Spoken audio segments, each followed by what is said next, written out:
लोकभवनात सुनेत्रा पवारांच्या शपथविधीची तयारी पूर्ण. राज्यपाल देवव्रत आचार्य 4 वाजता महाराष्ट्रामध्ये पोहोचणार.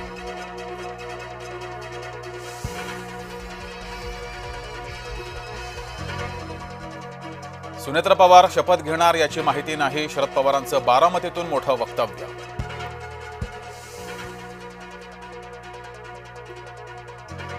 दादांची इच्छा पूर्ण व्हावी हीच आमची इच्छा. दोन्ही राष्ट्रवादीच्या विलीनीकरणासाठी गेल्या 4 महिन्यांपासून चर्चा सुरू होती. मात्र आता विलीनीकरणाचा चर्चा आणि या चर्चांवर खंड पडलाय. शरद पवारांची माध्यमांना मोठी माहिती.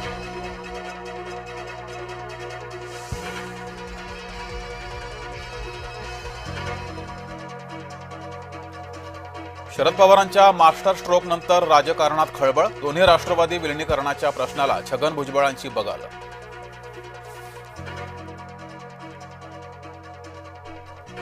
राष्ट्रवादीचे नेते मुख्यमंत्र्यांच्या भेटीला. बैठकीनंतर राष्ट्रवादीचे नेते वर्षा बंगल्यावर.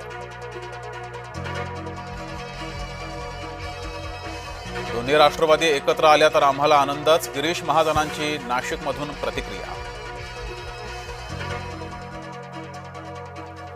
राष्ट्रवादीच्या विलीनीकरणाबाबत दादांकडून कधी ऐकलं नाही. आमदार सना मलिकांनी केलं स्पष्ट.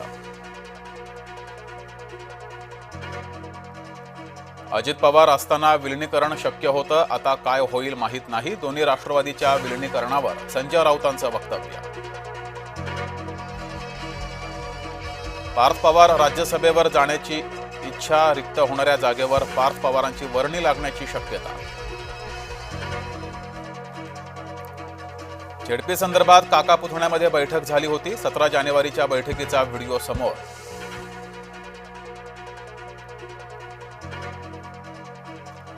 आई सुनेत्रा मुंबईत तर पार्थ पवार गोविंद बागेमध्ये शरद पवारांच्या भेटीला. भेटीचं कारण अद्याप गुलदस्त्यातच.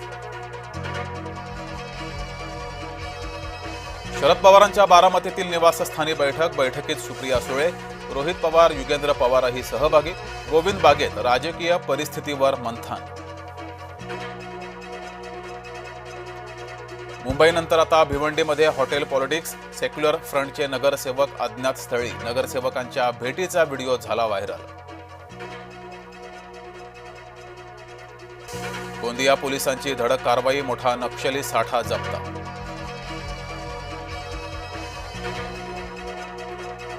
मनरेगानंतर आरटीआयचीही हत्या करणार का? आर्थिक सर्वेक्षणावरून मल्लिकार्जुन खरगेंचा सरकारला खडा सवाल. बंगळुरूमध्ये पाळीव कुत्र्याचा महिलेवर हल्ला. कुत्र्यानं महिलेच्या चेहऱ्यावर मानेवर घेतले चावे. 50हून अधिक टाके पडले. वाचवायला गेलेल्या तरुणावरही कुत्र्याचा हल्ला.